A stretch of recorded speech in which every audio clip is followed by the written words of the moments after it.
Remember when common sense was common? When standing up for what is right was the right thing to do? Welcome to The Right Side. Common sense conversations about Hawaii's political landscape and how it affects you, your ʻāina, and your community. Join us for the next hour as we cut through the political noise and look at Hawaii from the right side, where public officials and community leaders discuss the policies that affect our future, strategies that move the needle, and highlight leaders that are stepping up to make a difference. Get ready for The Right Side, a common sense conversation. All right, welcome to The Right Side, a common sense conversation. I'm Augie, that's Malia, and the number here is 808-913-6450, 808-913-6450.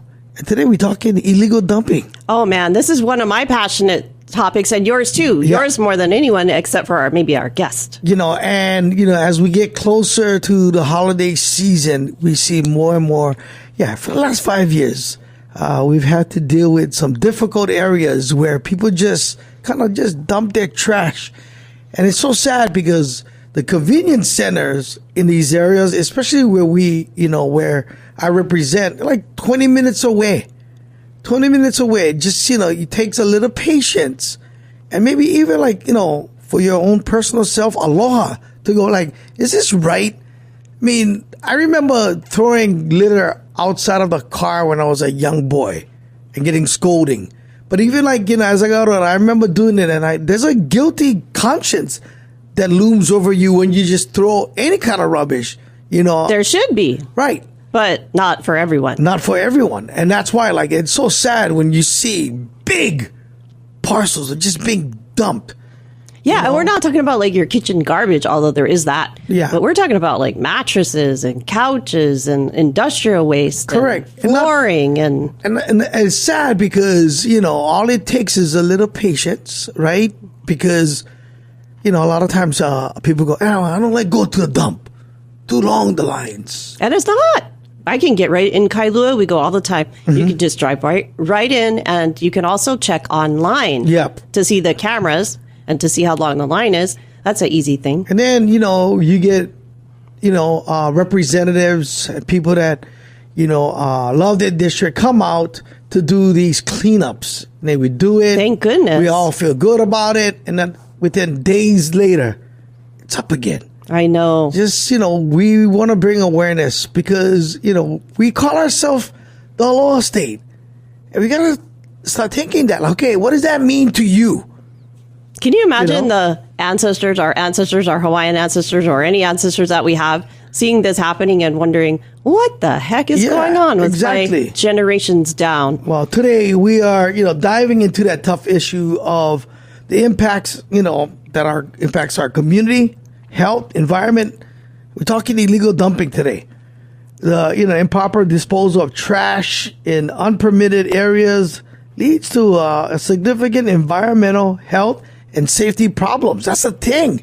Yeah. When you allow, what happens is once you dump them, other people go, nobody doing anything about it. And they dump their trash. And sometimes their trash, I've been to some cleanups where there's dead animals. I was just going to say rats, because the rats are, people dump their dead animals, but there's also rats that come to, it just gets worse and worse. Correct. We know that illegal dumping affects all of us, and, we just need to stop doing it. So joining us today is a man who decided enough was enough. And in 2016, he launched his own organization to tackle this issue. Malia, would you like to introduce our guest? Sure. Micah Doane is the founder of Protectors of Paradise. And of course, we know him because we've worked with him in our district. Lineal descendant of Mākua, he wanted to create a small platform to get people involved in Mālama ʻāina, caring for the land. As a waterman, he was sickened to see all the rubbish and illegal dumping that plagues the ʻāina. What started as a social media page grew into a nonprofit organization that has removed over 1.5 million pounds of rubbish from the leeward districts and coastline from Waipahu to Kaena. Micah leads with a deep sense of kuleana to protect Hawaii's nature and cultural significance. He has educated thousands of people and inspired local youth to be responsible stewards of our community. Protectors of Paradise stand steadfast to this belief to protect Hawaiʻi for future generations. But there's more work to do, right, Micah? Yep. It's an ongoing battle, that's for sure. Yeah, well, Micah came to visit our office, almost 2 years ago, right, Micah? Mm-hmm. Maybe 3? Time flies, yeah. Yeah, time flies. And I was so moved by, the dedication and love for the community. And they, last 2 years, they've been so helpful in helping us in our district, cleaning, the back of Waipahu Elementary, where we've seen, what happens when you allow trash to just kind of just compile, let it stay there. And people just, we've learned that over the last 20 years, people just learned that, all you got to do is reverse your car back, in the back by Ani Place, and just dump this trash over the wall that not only impact the back of Waipahu Elementary, but there's the natural stream, the Waikele stream, and then just again, when you get trash dumped that way, all kinds of stuff come out. Trash mountain, that's what you call it. Yeah, call it Trash Mountain. Yeah, Place and looked it is. like It's a dump so sad. back there, yeah. Yeah. But in the last 2 years, we've worked hard with the help of Protectors of Paradise and, a bunch of great community leaders to bring that mountain trash down and hopefully bring awareness to the people that live in that area that they shouldn't be doing that. And, or letting anyone else. We don't know. Maybe other people come. Yeah, and we just had a great community town hall with the gang at Ani, and I hope this is the first steps of many years of again, change of mind, the way we do things in our community, with more people getting involved. Reminding everybody that they shouldn't be dumping their trash over the wall. That there's easy ways of letting the city and county know that they can come pick them up.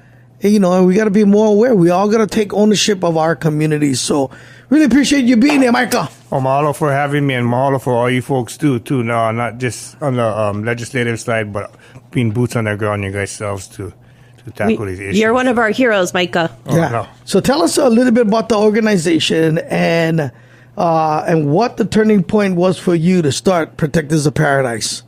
Well, I'm going to start off by just overall mentality of things, yeah? It's all learning comes from home, right? In Hawaii, we all grew up with learning from our kupuna, our parents, our grandparents, and how to take care of ourselves as well as the places that we called home.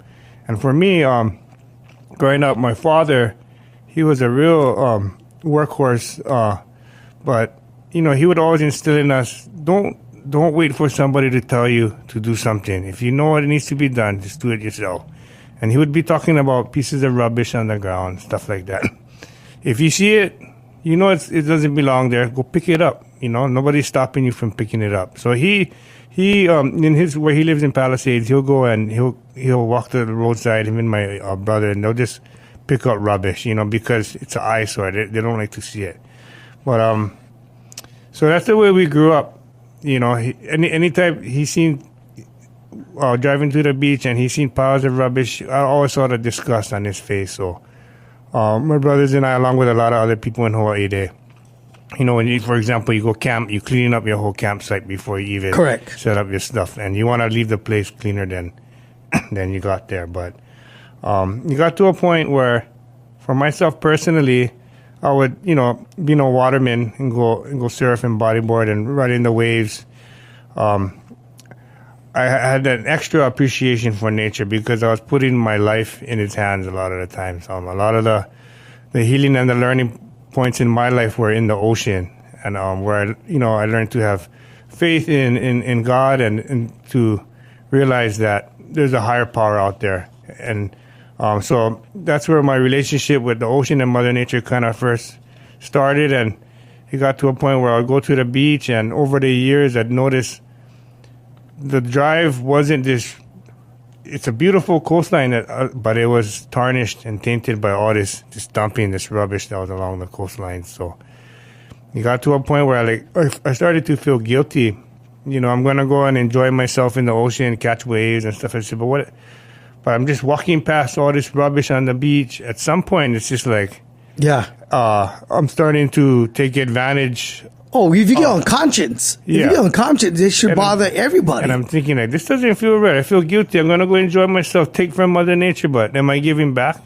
You know, and I think that's the one thing, realizing that it definitely needs to be a give and take relationship that we have with our communities, because being in Hawaii, where people don't realize how lucky we are, you know, to live. And that's why we named our organization Protectors of Paradise, because this is paradise, yeah? Mm-hmm. Many people spend thousands of dollars just to be able to come here and visit. So we got to, you know, with some watermen, I started complaining. You know, my wife would be the first one to share about my complaining and constant complaining and watching them. She said, you know, you need to do something about this, or just, you know, shut up already. So I reached out to some friends, on Facebook, in Messenger, some fellow watermen, and, you know, expressed their frustrations, and they shared it too. And one guy said, you know, you should start on Facebook page to kind of get the awareness. Yeah, I think, well, that's a good outlet, you know, instead of me just venting around at home. So we started a Facebook page, and to try to get the awareness out there, and let people know what was going on. Social media was a part of the reason for a lot of the stuff that we were having to challenge. So I figured, why not use social media to also get that awareness out there. And people would ask us in the beginning, because, you know, we try to fulfill our native Hawaiian culture of Mālama ʻāina, right? Mm-hmm. And a lot of times we would go by that quote of He ali'i ʻāina he kawa ke kanaka, which the land is chief and man is its servant, you know. And people would ask us in the beginning, how come you guys don't have a Hawaiian name for your organization? Why is it Protectors of Paradise? Yeah. And I said, you know, if you think about it, Hawaii consists of so many different ethnicities, right? Not just one.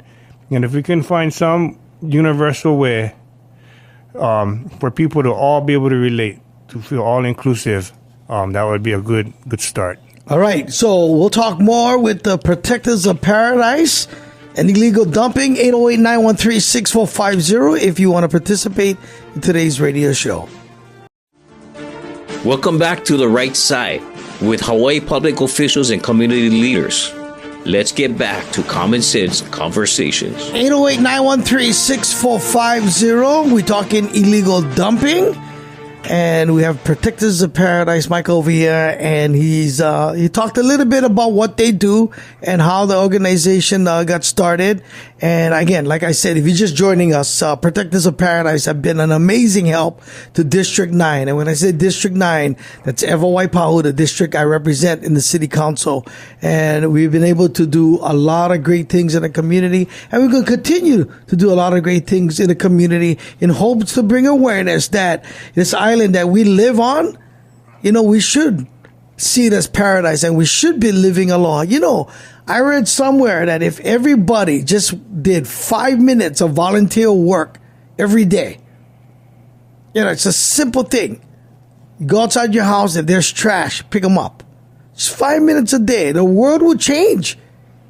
Didn't you learn that in school? Like, yes. At least when I went to school at Marinal, if we saw a piece of trash on the ground and we didn't pick it up, somebody saw us, like the dean of whatever, oh man, it was like stay after school and clean the classroom kind of thing. Because it was like, that's how we were raised, like super strict. Of course, my mom was like that too. Now we share our age, Malia. I told you that my mom, I told Augie that my mom raised me I was very Catholic, went to mass every morning, and she used to say that if you don't recycle, it's a sin. Yeah. So like that is how strict my mom was, you know, and so you get the idea, you know. Well, you too, right? Right? You know, your dad, you saw your dad leading by example. And again, it's adults right now. I think if we can all lead by example, you know, and show good stewardship to the land, our children will pick up on that. I mean, you did, I did, Malia did, you know, and we knew like there was ramifications behind leaving trash on the ground, or if you did it,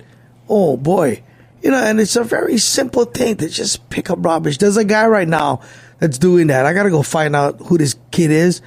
And he posts every day. He just goes out and he picks up rubbish every day. I have a friend like that in California. Mm-hmm. She has a zero waste group, and she goes out on her surf ski or her one man and picks up all the trash in the ocean. Imagine if we just did Yeah. that, everybody, 5 minutes a day, just Yeah. go pick up trash in your front yard Yep. or in your backyard. Man, the world would change instantly because people would see that and go, wow, this guy loves his area. You know, I got to love Yeah. my area too. Exactly. Well, just teaching the kids too, right? My father would always try to go to his local legislator and see if they could get it instilled in the school curriculum. No, just that, like you said, just to teach kids the basic, kuleana of when you're at a park and you open up your candy, walk to the rubbish can. Yeah. You know, a lot of people, they're 10 feet from the rubbish can and it's too far from them. You know, and they just throw it on the ground, or they think the park keeper going to get them, or something like that. But Yeah. Never happens. Never. You got to do it. You got to lead by example. Yep. Well, I was just wondering how bad of an illegal dumping problem do we have on Oahu? Because, I mean, I was doing some research for this. I know what it's bad in our district, but I've seen like on Tantless, there's stories about it being on Tantless. And I know on the Pali Highway, all different kinds of places, people just pull over and dump stuff. So what do you think, like island-wide, how bad of a situation are we in here? You know, I would tell myself, like, is trash getting worse, or am I just starting to notice it, you know, because of the organization we started? But when I look at it, and I look at old videos on Instagram or social media or whatever, and they show our streets, and it didn't look that bad before. Now I'll drive on the freeway from, you know, sometimes Kapolei to going eastbound, and there's just, it looks like you're driving to a dump or a landfill because there's just trash on trash on trash on the side of the road. You know, people leave stuff in the back of their trucks, blowing out, but I see I guess they contract these groups to go clean it up every now and then, and like you said, within an hour, the trash is right back. And so I think there's a major problem going on this island right now, and probably the outer islands as well. And like you said, with the dump situation or whatever it may be, there's these areas that are just becoming dumps. Trash Mountain is one of them, where people don't want to go to the dump, which is maybe 5 minutes away, and then they create a new spot. And what happens is monkey see, monkey do, yeah? And so a lot of the times when we would do cleanups, we would say we cannot leave any piles of rubbish for anybody to come pick up, because once a group or an individual sees something being dumped there, they're going to be like, oh, I can dump my stuff there too. Exactly, yeah. And the next thing you know, it becomes a trickle effect where that area becomes a dumping site. And it becomes habitual where you can clean it up, but then the guys go, oh, that's where we go dump our rubbish, rather than the refuse center, you know? So it's just, I believe that it's become a situation that there's a growing number of people, and, you know, the population and the resources to tackle it, I think, aren't matching up, you know? It's challenging. Yeah. Challenging because we see it everywhere. Yeah. And it is kind of a sad sight when you're driving on a freeway, because, you know, I travel a lot and you just kind of go, whoa. Yeah. Yeah. You know, with the same kind of the same kind of resources that we have, like, you know, as far as money, you go, you know, a good example, Boise, Idaho, right? Small town that has the same amount of people that we have here in Honolulu. And yet you look at the roads. Amazing, clean. You know, and is it because, you know, people more aware, or is it because people just kind of like, hey, we don't want to see this happening and we're tired, and we get more people like you that go, okay, I'm going to just clean up, or you get one government that go, okay, no, this is a priority for us. We don't want our, you know, city to look like a dump. So we're going to put in resources. That's what we need. You know, that, you know, people concerned about. Yeah. Because the reality is, if I had to take the top 3 problems in our district, number 1 would be public safety. Number 2 would be clean parks. Yeah. You know, clean areas. And then would be homeless, and then parking. You know, but people, you know, love to be around cleanliness and making sure that our areas are clean and, you know, safe. Yeah. And when, you know, I hate to say it, but when it's pilau and dirty, guess what happens? We bring in the wrong kind of elements. or you get people who just don't care. And when you start living in a community like, they don't care, what usually happens? Only bad. Yeah. Only bad. So, I just think it's a problem we can fix, and it all starts with education again. Yeah. Totally, what are we teaching our children? What are we doing as an adult by leading by example? But that's why we appreciate you and your team, Augie, because you don't ignore those types of issues that, it was brought to our attention when we first started by an individual who was kind of helping us get an outlook on the way things run. And he said, unfortunately in Hawaii, a lot of the focus is on making money, development, and stuff like that. Environmental protection, there's no real profit in it, monetarily. So sometimes the attention you get is not necessarily what you're going to be hoping for. But I try to look at it as a way where they're saying tourism or whatever is our number one economy. A lot of times we go these places we steward, and these tourists are just kind of sometimes shocked that a place so beautiful that the government lets it go the way it does, because this is a beautiful beach. The drive down here was was pretty shocking. Yeah, sketchy. So the thing, why wouldn't you want to invest in your so-called product, which is the beauty, tourism, the beauty of, well, not that we want to rely on tourism, but if you're saying that's our main, isn't the beauty of the Hawaii what people are coming to see? At the same time, like you said, it's going to have a direct effect on the people that actually live here. Yeah, because everybody pays their taxes, but they're not paying to live in a dump. Yeah. Yeah. They want their home to look clean. Yeah, I get plenty questions, right? And that's why it's so important to talk to the people, officials in your area that you are considering voting for, because I think it's so important to know who you get representing you. Yeah, because you got to find out what their values are, and what are their priorities, and not just vote because it's a party. Yeah. You vote because you see somebody that's going to be proactive in changing the way the area looks, and for me, I say this every time we do this radio show. I grew up in public housing. Had no idea I was poor. You know why? Because my dad kept it clean. Yeah.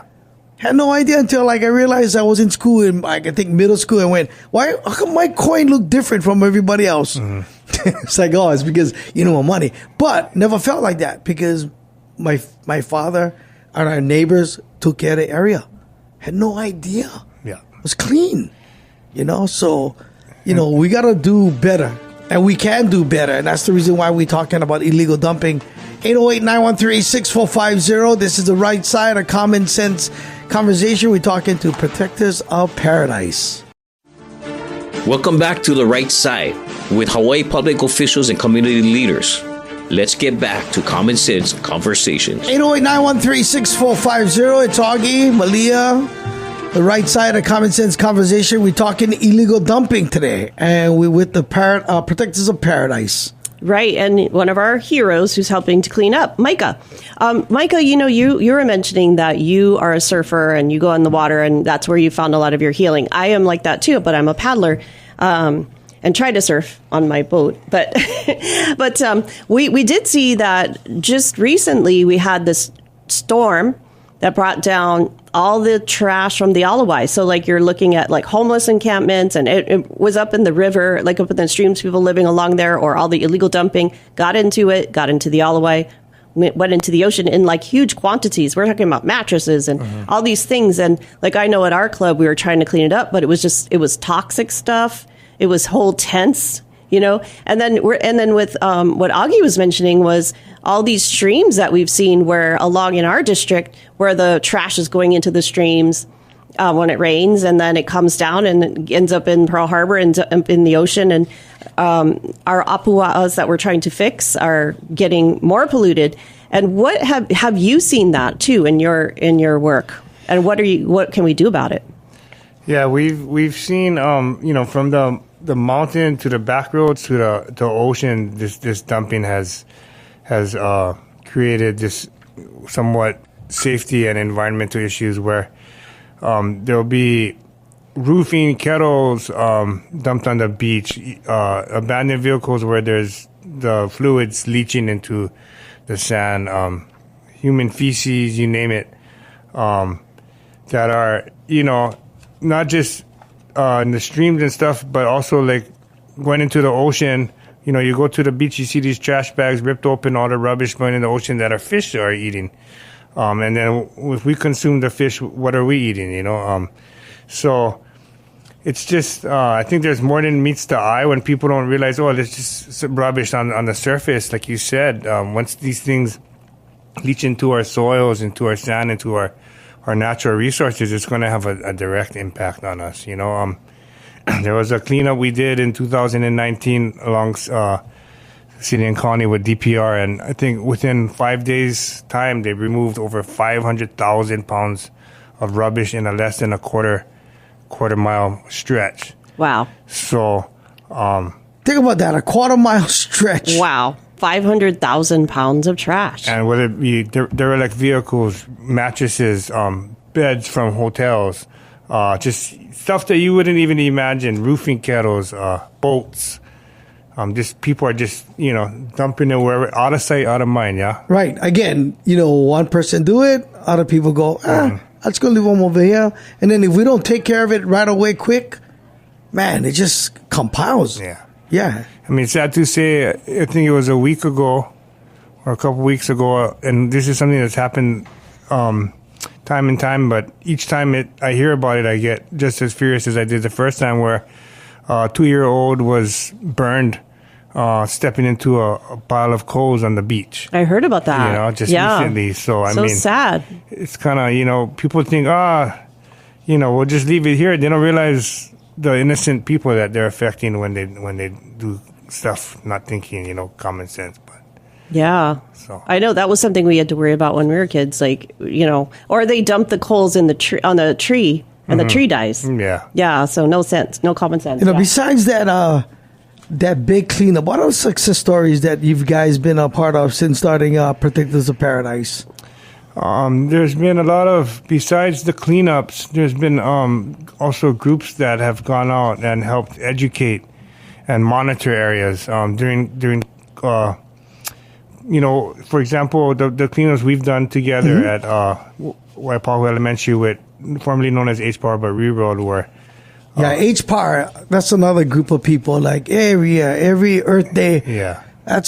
Thank you. And those guys are, they're workhorses, it's nothing new to them, but they want to make a difference. And I'm glad to see, I coach these kids at Waipahu, and they're like, hey, they tell their principal, I know the guys that cleaned up our, the street and stuff. So it feels good. Also, like I mentioned, the education part, going out and during COVID time when a lot of stuff was kind of, up in there and shaky, there's community groups, one of them, Lakaneko Mākua, that would help us monitor the state park over on the Waianae side, and just educating to the point where a complete circus and a scene out of Mad Max was now being controlled. People were starting to realize that you don't mess around. That was kind of like old school education, just trying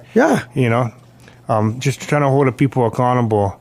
But throughout the years, just the help from the community, I can't thank enough. It's more than just one or two individuals. It's a collective effort. So people that you've met, the Covermans with their Cove's equipment, and that's where we started a nonprofit, so we could network. The government always said there's not enough funds to do a lot of this. But we said we got to find a way ourselves. So for people like that donate their heavy equipment to remove hundreds and thousands of pounds. People don't realize how, man, it takes a village. It does. It's overwhelming how much stuff and how heavy it is. Toxic.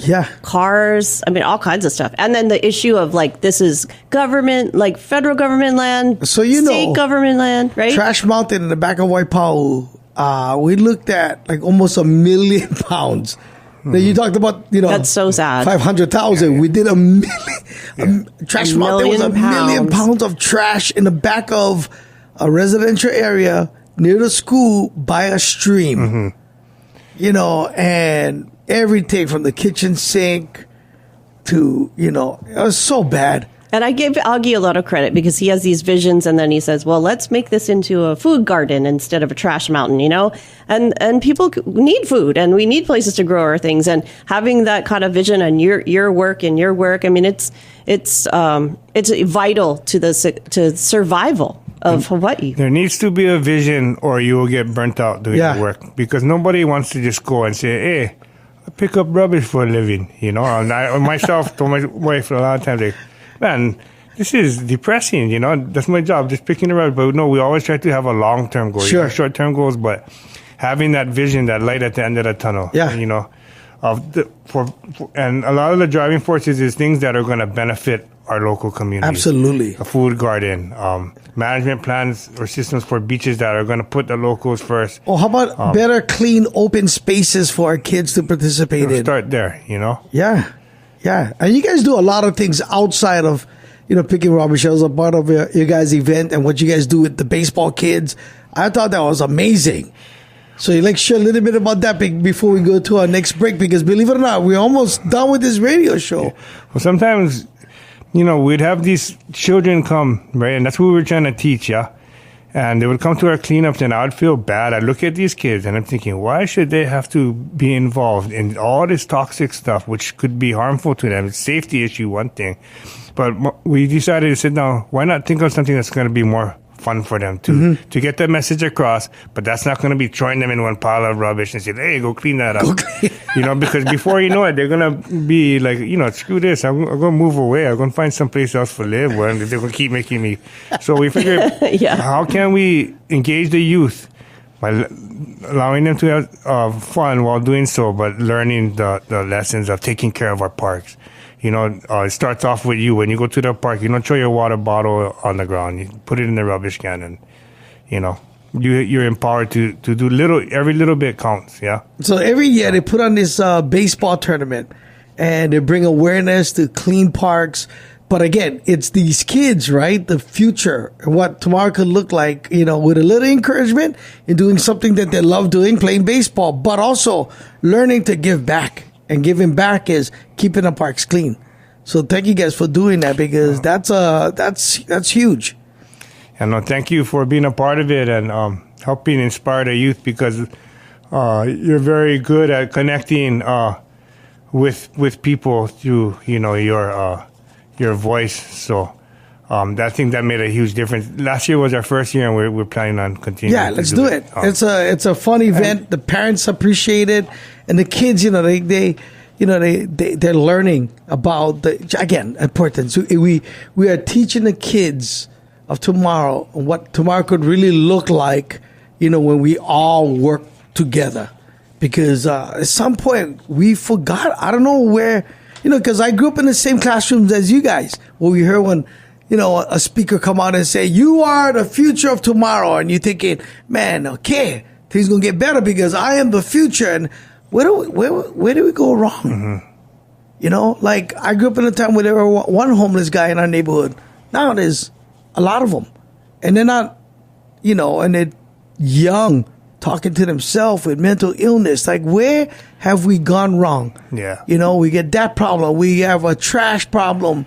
You know, we have a housing, we have all these problems, and yet I was told, I'm 57, and you are the future. Well, there's studies that show that children that grow up in areas that aren't taken care of environmentally have a lower success rate in terms of, you know, school or whatever it may be. You know, walking to school past Trash Mountain, it's depressing. Yes. You know, as opposed to walking to school in a clean environment, feeling, you know, uplifted that, yeah, you belong to a place that is taken care of, and therefore you're going to take care of yourself. Yeah. Right.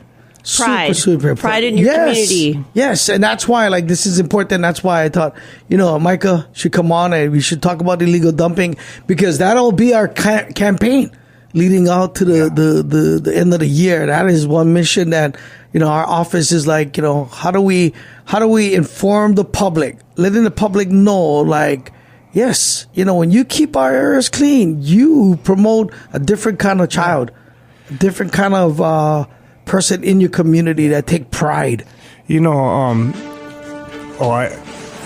I healed myself through cleaning the ʻāina, and I believe we can heal our people and our communities by cleaning our environment. So I'll end with that. Yeah, stay right there. We have one more break. It's the right side of Common Sense Conversation. We're talking illegal dumping. Welcome back to the right side with Hawaii public officials and community leaders. Let's get back to Common Sense Conversations. All right, we're talking illegal dumping. It's the right side of Common Sense Conversation. I'm Augie Smalia, and we have Michael from Protectors of Paradise. Now, if you witness someone in the process of illegal dumping, you should call 911 and make a report. The city and county of Honolulu have provided ways for residents to report illegal dumping. You can email illegaldumping@honolulu.gov, or you can call this number, 808-768-3203. That's 808-768-3203 to again, file a report. Okay, so that's the numbers. Please call so that we can help clean our environment. Right. So besides, being able to report illegal dumping and maybe join some organizations that do cleanups, what can the average person do to make a difference in their community?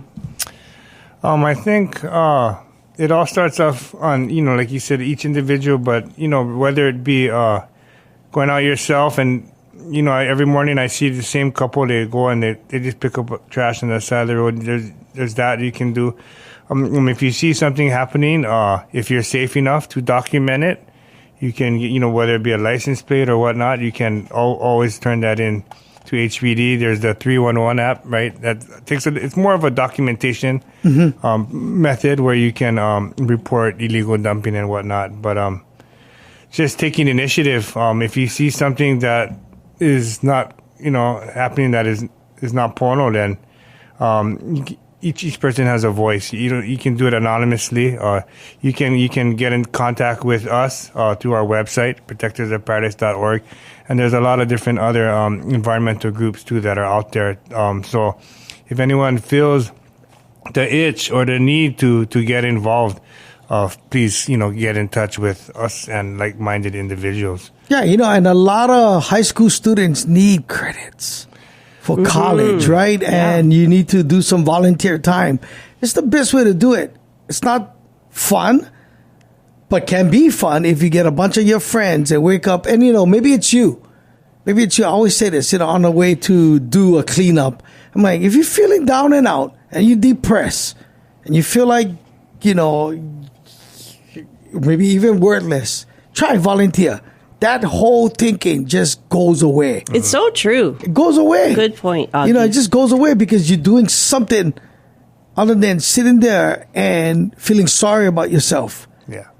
And this is just another way of healing, talking to other people and, spending a time outside, and helping, your community get cleaner. And, and again, there's a lot of things that attach to a dirty, community. Well, even our hostess community that we've reached out to and worked side by side with is them realizing that this is their home, and when they're able to take care of the area that they're living in, they feel very empowered.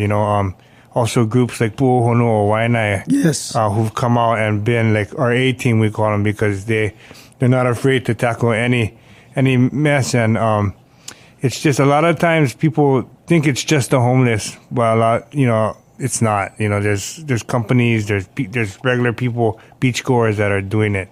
But I think each individual, like you said, empower yourself by just, yeah, it feels good. You leave the beach and, you made a difference. I look at it as a surfer. I put money in the coin slot machine, and next, and you're just collecting good karma when you do stuff. There you go. So. How about this? You have a free ticket to heaven. Ooh, free. Remember, Malia. Okay. If you don't recycle, you go in hell. I know. It's a sin. As we walking through the ocean, I'd pick up a piece of rubbish here and then. I'm thinking, and then, I go in the water and you get blessed with all these waves, and it's just that correlation that you're thinking, because I did something good, yeah, it comes full circle. And even if it don't, I'm telling you. Even if you get pounded, you try. Yeah. That's right. And speaking of cleaning up, if you guys want to help us, this week we'll be at Ani Place from 8 a.m. to 10 a.m. And we'll do a little beautification. we're trying to take away the stigma from the area. And, we get some good people in the area that see a better, clean community.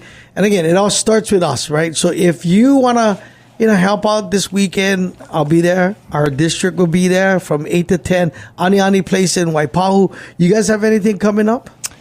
We are in the process of coordinating with you folks, and then also the work we've done on the leeward coastline. Now it's to the point where we spread awareness, and we're trying to work on management systems. Okay. But in the event where people see a problem, they can always reach out to us, and we can try to coordinate something, because this island is no shortage of trash. Yeah, stuff, so. We all can lend a hand to, keep our environment clean.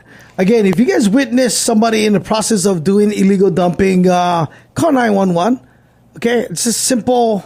Just call. What can we do? Again, maybe to toughen the laws. What do you think the challenges are? I think a lot of the barriers that we've come across when talking with law enforcement, and they're burnt out because they'll go and cite somebody, or the thing will get thrown out in court because the courts are overwhelmed with all these other more serious crimes, right? So we've been told that if we can somehow strengthen the environmental court system, where it can be that area where all these types of issues can be held, holding people accountable, trying to get that environmental protection agency. I think people would love that, because a lot of times I think what we hear is the judges will be like, don't waste my time with this. Lineal.